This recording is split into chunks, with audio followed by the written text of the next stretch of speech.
तर मित्रांनो, एका नव्या स्पेशल सुपर क्लासमध्ये आपले या स्वागत आहे आणि आज आपण या सुपर क्लासमध्ये इतर सुपर क्लाससारखेच अतिशय महत्त्वाचे जे काही प्रश्न कव्हर केलेले आहेत, जे आपल्याला महाराष्ट्रातील येणाऱ्या प्रत्येक भरतीसाठी अत्यंत उपयुक्त असणारे प्रश्न असतील आणि त्यामुळे आपल्याला या सुपर क्लासला सुरूपासून शेवटपर्यंत नक्कीच पाहायचं आहे। ही रोजच्या सारखी आपणा सर्वांची रिक्वेस्ट आहे। तसेच चॅनलवर तुम्ही नवीन आला असाल तर सबस्क्राइब लगेच करून घ्या, अशाच प्रकारचे स्पेशल सुपर क्लास पुढेही एकदम फ्रीमध्ये पाहण्यासाठी। तर या सुपर क्लासला सुरुवात करूया आणि सर्वात पहिला प्रश्न पाहूया। प्रश्न आपल्या समोर असा आहे, शारदा सदन या शाळेची किती विद्यार्थ्यांनी घेऊन सुरुवात करण्यात आली होती? शारदा सदन या शाळेची किती विद्यार्थ्यांनी घेऊन एक सुरुवात करण्यात आलेली होती? ऑप्शन क्रमांक 1 योग्य राहील। शारदा सदनची जी सुरुवात आहे ते 2 विद्यार्थ्यांनीसह एक करण्यात आलेली होती। पुढचा प्रश्न, शारदा सदन या शाळेला 2 विद्यार्थिनींसह कोणत्या ठिकाणी सुरू करण्यात आले होते? शारदा सदन या शाळेला 2 विद्यार्थिनींसह कोणत्या ठिकाणी एक सुरू करण्यात आलेले होते? ऑप्शन क्रमांक 2 योग्य राहील। मुंबई या ठिकाणी शारदा सदन ही जी शाळा आहे यांना 2 विद्यार्थिनींसह एक सुरू करण्यात आलेले होते। पुढचा प्रश्न, या ठिकाणी ॲसिटिक ॲसिड यापासून खालीलपैकी काय बनवले जात असते? ॲसिटिक ॲसिड यापासून खालीलपैकी काय एक बनवले जात असते? ऑप्शन क्रमांक 1 योग्य राहील मित्रांनो। विनेगर जे आहे ते ॲसिटिक ॲसिड यापासून एक बनवण्यात येत असते। पुढचा प्रश्न पाहूया, गृहिणी हा खालीलपैकी कशाचा एक प्रसिद्ध प्रकार आहे? गृहिणी हा खालीलपैकी कशाचा एक प्रसिद्ध प्रकार आहे? ऑप्शन क्रमांक 1 योग्य राहील। गृहिणी जो आहे तो मासिकाचा एक अत्यंत प्रसिद्ध असलेला एक प्रकार बनलेला आहे। पुढचा प्रश्न, सावित्रीबाई फुले यांनी खालीलपैकी कोणत्या वृत्तपत्रात लेख लिहिलेले होते? सावित्रीबाई फुले यांनी खालीलपैकी कोणत्या वृत्तपत्रात लेख लिहिलेले होते? तर ऑप्शन क्रमांक 4 योग्य राहील। सावित्रीबाई फुले यांनी गृहिणी हे जे वृत्तपत्र आहे यामध्ये काही लेख लिहिलेले होते। पुढचा प्रश्न, शारदा सदन या शाळेला कोणत्या महिलांनी सुरू केले होते ते सांगायचं आहे मित्रांनो। शारदा सदन या शाळेला खालीलपैकी कोणत्या महिलांनी सुरू केलेले होते? आणि या सोप्याशा प्रश्नाचं उत्तर आपल्याला कॉमेंट करून नक्की सांगायचं आहे मित्रांनो। अतिशय सोपा प्रश्न विचारलेला आहे।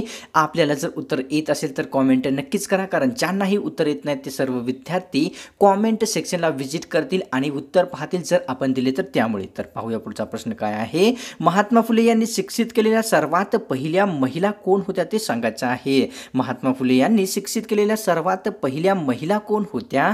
ऑप्शन क्रमांक 1 योग्य राहील। सावित्रीबाई फुले ह्या ज्या महिला आहेत, महात्मा फुले यांनी सर्वात पहिल्या शिक्षित केलेल्या एक महिला बनलेल्या आहेत। पुढचा प्रश्न, मराठा हे प्रसिद्ध वृत्तपत्र कोणत्या भाषेमध्ये प्रकाशित केले जात असे? मराठा हे वृत्तपत्र खालीलपैकी कोणत्या भाषेमध्ये प्रकाशित केले जात असे? ऑप्शन क्रमांक मित्रांनो 1 योग्य राहील। मराठा हे जे प्रसिद्ध वृत्तपत्र आहे ते मराठी भाषेमध्ये एक प्रकाशित करण्यात येत असे। पुढचा प्रश्न, या ठिकाणी सर्वात पहिले छायाचित्र कोणत्या मराठी वृत्तपत्रात छापण्यात आले होते? सर्वात पहिले छायाचित्र हे खालीलपैकी कोणत्या मराठी वृत्तपत्रात छापण्यात आलेले होते? ऑप्शन क्रमांक 4 योग्य राहील। ज्ञानोदय हे जे मराठी वृत्तपत्र होते यामध्ये सर्वात पहिले एक छायाचित्र छापण्यात आलेले होते।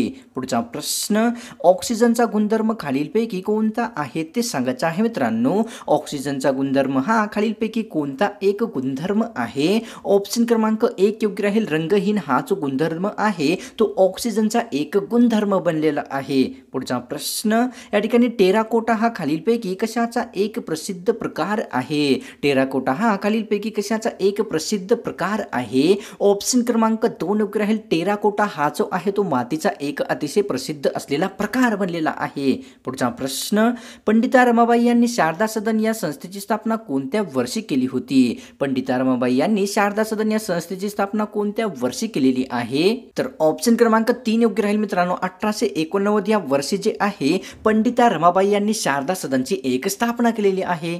पुढचा प्रश्न, देवबंद चळवळ ही खालीलपैकी कोणत्या बांधवांनी सुरू केली होती? देवबंद चळवळ ही खालीलपैकी कोणत्या समाजातील बांधवांनी सुरू केलेली होती? ऑप्शन क्रमांक 4 योग्य राहील। देवबंद ही जी चळवळ आहे मित्रांनो ती मुस्लिम समुदायाने किंवा मुस्लिम धर्माच्या अनुयायांनी एक सुरू केलेली होती। पुढचा प्रश्न, या ठिकाणी हत्तीरोग संशोधन केंद्र महाराष्ट्रात कोणत्या ठिकाणी स्थित आहे? हत्तीरोग संशोधन केंद्र हे महाराष्ट्रातील कोणत्या ठिकाणी स्थित आहे? ऑप्शन क्रमांक मित्रांनो 2 योग्य राहील। महाराष्ट्रातील वर्धा हा जिल्हा किंवा शहर जे आहे या शहरामध्ये हत्तीरोग संशोधन केंद्राची एक स्थापना करण्यात आलेली आहे।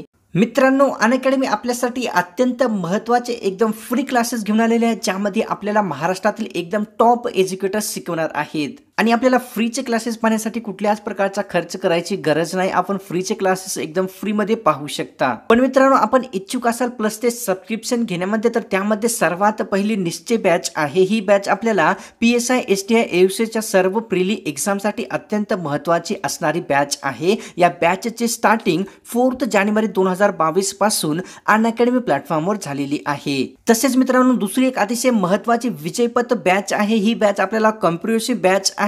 राज्यसेवेच्या मेन एक्झामसाठी अत्यंत महत्त्वाची असणारी ही बॅच असल्यामुळे या बॅचची जी स्टार्टिंग आहे ती 5 जानेवारी 2022 पासून अनअकॅडमी प्लॅटफॉर्मवर झालेली आहे. या सर्व बॅचेसमध्ये महाराष्ट्राचे टॉप एज्युकेटर्स आपल्याला शिकवणार आहेत. तर या सर्व बॅचेसचा लिंक आपल्याला या व्हिडिओच्या डिस्क्रिप्शनमध्ये दिलेला आहे. आणि आपण कुठल्याही बॅचेसचे प्लसचे सबस्क्रिप्शन घेत असाल किंवा फ्रीचे घेत असाल तर exam10 हा कोड जरूरच यूज करायचा आहे, ज्यामध्ये आपल्याला 10% लगेच डिस्काउंट मिळले जाईल किंवा दिले जाईल. पुढचा प्रश्न पाहूया. मिठाच्या सत्याग्रहामध्ये महाराष्ट्रातील कोणते गाव प्रसिद्धीस आले होते? मिठाच्या सत्याग्रहामध्ये महाराष्ट्रातील खालीलपैकी कोणते गाव एक प्रसिद्धीस आलेले होते? ऑप्शन क्रमांक 4 योग्य राहील. महाराष्ट्रातील शिरोडा हे जे गाव आहे मिठाच्या सत्याग्रहामुळे अतिशय प्रसिद्ध झालेले एक गाव बनलेले आहे. पुढचा प्रश्न. मिठाच्या सत्याग्रहामुळे प्रसिद्धीस आलेले शिरोडा हे गाव कोणत्या जिल्ह्यामध्ये स्थित आहे? मिठाच्या सत्याग्रहामुळे प्रसिद्धीस आलेले शिरोडा हे महाराष्ट्रातील गाव कोणत्या जिल्ह्यामध्ये स्थित आहे? ऑप्शन क्रमांक मित्रांनो या ठिकाणी 4 योग्य राहील. महाराष्ट्रातील सिंधुदुर्ग हा जो जिल्हा आहे या जिल्ह्यामध्ये मिठाच्या सत्याग्रहामध्ये प्रसिद्धीस आलेले शिरोडा हे गाव एक स्थित झालेले आहे. पुढचा प्रश्न. महाराष्ट्रातील किती आदिवासींना अनुसूचित जमातीचा दर्जा देण्यात आलेला आहे? महाराष्ट्रातील किती आदिवासी जमातींना अनुसूचित जमातीचा एक दर्जा मिळालेला आहे? ऑप्शन क्रमांक 2 योग्य राहील. महाराष्ट्रातील एकूण 47 आदिवासी जमातींना अनुसूचित जमातीचा एक दर्जा देण्यात आलेला आहे. पुढचा प्रश्न पाहूया. प्रत्येक व्यक्ती त्यांच्या जीवनामध्ये किती वर्ष झोपेमध्ये त्यांचे म्हणजे घालवत असतो ते सांगायचं आहे. प्रत्येक व्यक्ती त्यांच्या जीवनातील किती वर्ष झोपेमध्ये घालवत असतो? ऑप्शन क्रमांक 1 योग्य राहील. प्रत्येक व्यक्ती त्यांच्या जीवनामधले 25 एवढे जे वर्ष आहे ते झोपेमध्ये एक घालवत असतो. पुढचा प्रश्न पाहूया. भारतातील कोणत्या राज्यामध्ये रेल्वे चालत नाही ते सांगायचं आहे? भारतातील असे कोणते राज्य आहे ज्या राज्यामध्ये एकही रेल्वे चालत नसते? ऑप्शन क्रमांक मित्रांनो या ठिकाणी 3 योग्य राहील. भारतातील मेघालय हे जे राज्य आहे या राज्यामध्ये रेल्वे बिलकुलच चालत नसते. पुढचा प्रश्न. या ठिकाणी जगातील कोणता देश आहे ज्या ठिकाणी एकही मच्छर नाही सापडत असते? एकही म्हणजे या ठिकाणी मित्रांनो बरेचसे मच्छर त्या ठिकाणी खूप सारे मिळत नसतात, त्यामुळे या ठिकाणी प्रश्न असा आहे. जगातील कोणता असा देश आहे ज्या ठिकाणी एकही मच्छर किंवा ज्यादातर मच्छर सापडत नसतात? ऑप्शन क्रमांक 2 योग्य राहील. जगातील मित्रांनो फ्रान्स हा जो देश आहे या देशामध्ये बरेचसे मच्छर या ठिकाणी सापडत नसतात. पुढचा प्रश्न पाहूया. काँग्रेसच्या व्यासपीठावरून स्वराज्याची मागणी सर्वप्रथम कोणत्या व्यक्तीने केली होती? काँग्रेसच्या व्यासपीठावरून खालीलपैकी कोणत्या व्यक्तींनी स्वराज्याची सर्वप्रथम मागणी केलेली होती? ऑप्शन क्रमांक 1 योग्य राहील. दादाभाई नौरोजी ही जी व्यक्ती आहे यांनी काँग्रेसच्या व्यासपीठावरून स्वराज्याची सर्वप्रथम एक मागणी केलेली होती. पुढचा प्रश्न पाहूया. भारतीय राज्यघटनेत किती प्रकारच्या आणीबाणीचा उल्लेख करण्यात आलेला आहे? भारतीय राज्यघटनेमध्ये एकूण किती प्रकारच्या आणीबाणीचा उल्लेख करण्यात आलेला आहे? ऑप्शन क्रमांक 1 योग्य राहील. भारतीय राज्यघटनेमध्ये एकूण 3 प्रकारच्या आणीबाणीचा एक उल्लेख करण्यात आलेला आहे. पुढचा प्रश्न पाहूया. बंगालची फाळणी रद्द झाल्याची घोषणा खालीलपैकी कोणत्या व्यक्तीने केली होती? बंगालची फाळणी रद्द झाल्याची घोषणा ही खालीलपैकी कोणत्या एका व्यक्तीने केलेली आहे? ऑप्शन क्रमांक 2 योग्य राहील. मित्रांनो पंचम जॉर्ज हा जो व्यक्ती आहे यांनी बंगालची फाळणी रद्द झाल्याची एक घोषणा केलेली होती. पुढचा प्रश्न. लॉर्ड मिंटो यांनी कोणत्या संघटनेला प्रोत्साहन दिले होते? लॉर्ड मिंटो यांनी खालीलपैकी कोणत्या संघटनेला प्रोत्साहन दिले होते आणि त्यामुळे ती संघटना स्थापन करण्यात आली होती? तर ऑप्शन क्रमांक 1 योग्य राहील. लॉर्ड मिंटो यांनी मुस्लिम लीगला प्रोत्साहन दिल्यामुळे मुस्लिम लीग ही संघटना एक स्थापन झालेली होती. पुढचा प्रश्न पाहूया.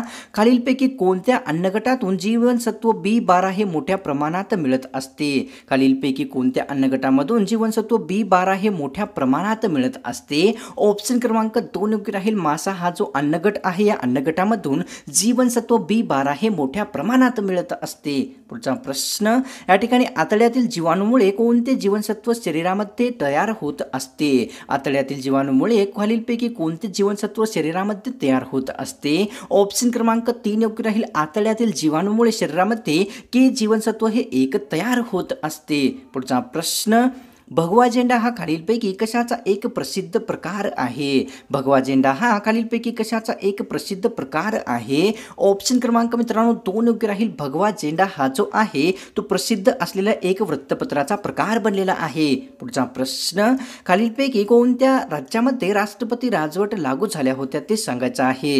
खालीलपैकी कोणकोणत्या राज्यामध्ये राष्ट्रपती राजवट ह्या लागू करण्यात आलेल्या होत्या? तर ऑप्शन क्रमांक 4 योग्य राहील मित्रांनो. वरीलपैकी सर्वच म्हणजे कर्नाटक, केरळ, गोवा या तिन्ही राज्यामध्ये राष्ट्रपती राजवट ह्या लागू करण्यात आलेल्या आहेत. पुढचा प्रश्न पाहूया. प्रजासत्ताक पद्धत भारताने कोणत्या देशाकडून घेतलेली आहे? प्रजासत्ताक ही पद्धत भारताने खालीलपैकी कोणत्या देशाकडून घेतलेली आहे?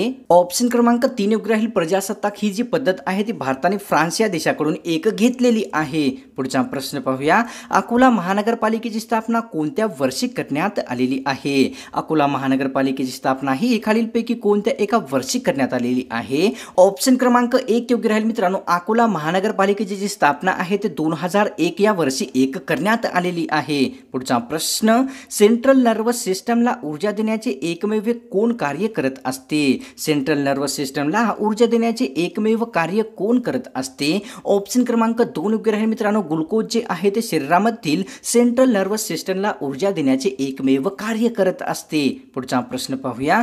कोणत्या पंचवार्षिक योजनेत सिंचनाला सर्वोच्च प्राधान्य देण्यात आलेले होते? खालीलपैकी कोणत्या पंचवार्षिक योजनेमध्ये या ठिकाणी सिंचनाला सर्वोच्च प्राधान्य देण्यात आलेले होते? तर ऑप्शन क्रमांक 1 योग्य राहील. पहिल्या पंचवार्षिक योजनेमध्ये जे आहे ते सिंचनाला सर्वोच्च एक प्राधान्य देण्यात आलेले होते. पुढचा प्रश्न पाहूया.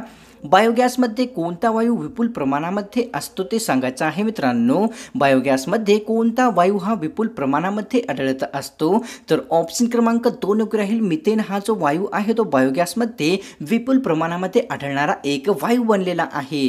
भारतातील एकूण चुनखडीच्या साठ्यापैकी महाराष्ट्रामध्ये किती टक्के स्थित आहे? भारतातील एकूण चुनखडीच्या साठ्यापैकी महाराष्ट्रामध्ये एकूण किती टक्के साठा स्थित आहे?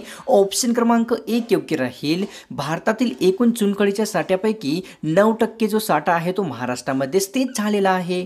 तुतीकोरीन हे आंतरराष्ट्रीय दर्जाचे बंदर भारतातील कोणत्या राज्यामध्ये स्थित आहे ते सांगायचं आहे. तुतीकोरीन हे आंतरराष्ट्रीय दर्जाचे बंदर भारतातील कोणत्या राज्यात स्थित आहे? ऑप्शन क्रमांक 1 योग्य राहील. तुतीकोरीन हे जे आंतरराष्ट्रीय दर्जाचे जे बंदर आहे ते भारतातील तामिळनाडू या राज्यामध्ये स्थित झालेले आहे. पुढचा प्रश्न पाहूया. महाराष्ट्रातील धुळे जिल्ह्यामध्ये एकूण किती तालुक्यांची संख्या आहे? महाराष्ट्रातील धुळे या जिल्ह्यामध्ये तालुक्यांची संख्या एकूण किती आहे? ऑप्शन क्रमांक 3 योग्य राहील. महाराष्ट्रातील धुळे जो जिल्हा आहे या जिल्ह्यामध्ये 4 एवढी तालुक्यांची संख्या स्थित झालेली आहे. अन्नाचे पचन करणे हे खालीलपैकी कोणत्या अवयवाचे कार्य आहे? अन्नाचे पचन करणे हे खालीलपैकी कोणत्या एका अवयवाचे कार्य आहे? ऑप्शन क्रमांक 3 योग्य राहील. जठर हे जे अवयव आहे यांचे जे कार्य आहे ते अन्नाचे पचन करणे हे एक प्रमुख कार्य बनलेले आहे. पुढचा प्रश्न पाहूया.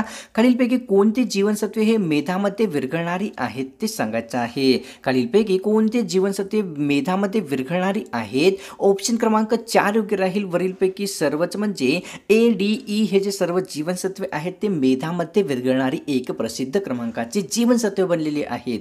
जगन्नाथ शंकर शेट यांना कोणत्या ठिकाणचे शिल्पकार म्हटले जात असते? जगन्नाथ शंकर शेट यांना खालीलपैकी कोणत्या ठिकाणचे शिल्पकार म्हटले जात असते? तर या ठिकाणी ऑप्शन क्रमांक आपल्यासमोर 3 योग्य राहील. जगन्नाथ शंकर शेट यांना जे आहे ते मुंबईचे एक शिल्पकार असे संबोधले जात असते. पुढचा प्रश्न. लंडन विद्यापीठाची पहिली DSc पदवी मिळवणारे भारतीय व्यक्ती किंवा समाजसुधारक कोण आहेत ते सांगायचं आहे. लंडन या विद्यापीठाची पहिली DSc पदवी मिळवणारे पहिले भारतीय व्यक्ती कोणते आहेत? ऑप्शन क्रमांक 1 योग्य राहील. डॉक्टर बाबासाहेब आंबेडकर हे जे समाजसुधारक होते त्यांनी लंडन विद्यापीठाची सर्वात पहिली भारतीय असून एक DSc पदवी मिळवलेली होती. पुढचा प्रश्न पाहूया. जगामध्ये असा कोणता देश आहे ज्यामध्ये फक्त आणि फक्त 27 लोकच राहत असतात? जगामध्ये असा कोणता एक देश आहे ज्यामध्ये फक्त आणि फक्त 27 लोकच राहतात? ऑप्शन क्रमांक 2 योग्य राहील. जगातील सिलेंडर हा जो देश आहे या देशामध्ये फक्त आणि फक्त 27 एवढेच लोक राहत असतात. पुढचा प्रश्न, बाबासाहेब आंबेडकर यांनी कोणत्या शहरामध्ये वकिलीची सुरुवात केली होती? बाबासाहेब आंबेडकर यांनी कोणत्या शहरामध्ये वकिलींची सुरुवात केलेली होती? तर या ठिकाणी ऑप्शन क्रमांक मित्रांनो 1 योग्य राहील. डॉक्टर बाबासाहेब आंबेडकर यांनी मुंबई या शहरामध्ये वकिलीची एक सुरुवात केलेली होती. पुढचा प्रश्न पाहूया. सिद्धार्थ कॉलेजची स्थापना कोणत्या समाजसुधारकांनी केलेली आहे? सिद्धार्थ कॉलेजची स्थापना ही खालीलपैकी कोणत्या समाजसुधारकांनी केली आहे? ऑप्शन क्रमांक 1 योग्य राहील. डॉक्टर बाबासाहेब आंबेडकर यांनी सिद्धार्थ कॉलेजची एक स्थापना केलेली आहे. पुढचा प्रश्न, खालीलपैकी कोणत्या एका वृत्तपत्रास शाहू महाराजांनी आर्थिक मदत केली होती ते सांगायचं आहे मित्रांनो. खालीलपैकी कोणत्या एका वृत्तपत्रास शाहू महाराजांनी आर्थिक मदत केलेली होती? तर या ठिकाणी ऑप्शन क्रमांक 4 योग्य राहील मित्रांनो. दिनमित्र हे जे वृत्तपत्र आहे या वृत्तपत्रास शाहू महाराजांनी एक आर्थिक मदत केलेली होती. पुढचा प्रश्न, एका फुटामध्ये एकूण किती इंचचा समावेश होत असतो ते सांगायचं आहे? एका फुटामध्ये एकूण किती इंचचा समावेश झालेला असतो? ऑप्शन क्रमांक 2 योग्य राहील. एका फुटामध्ये एकूण 12 इंचचा एक समावेश झालेला असतो. तर मित्रांनो, आजची ही स्पेशल सुपर क्लास आपल्याला कशी वाटली? मला तर ही नक्कीच गॅरंटी आहे की आपल्याला सुपर क्लास आवडेलच आहे आणि त्यामुळे आपल्याला या सुपर क्लासला सोडण्याच्या पूर्वी एक लाईक नक्कीच करायचा आहे. तसेच चॅनलवर तुम्ही नवीन आला असाल तर सबस्क्राईब तर आताच्या आताच म्हणजेच लगेच करून घ्या. अशाच प्रकारचे स्पेशल सुपर क्लास पुढेही एकदम फ्रीमध्ये पाहण्यासाठी. तर मिळतो एका नव्या स्पेशल सुपर क्लासमध्ये.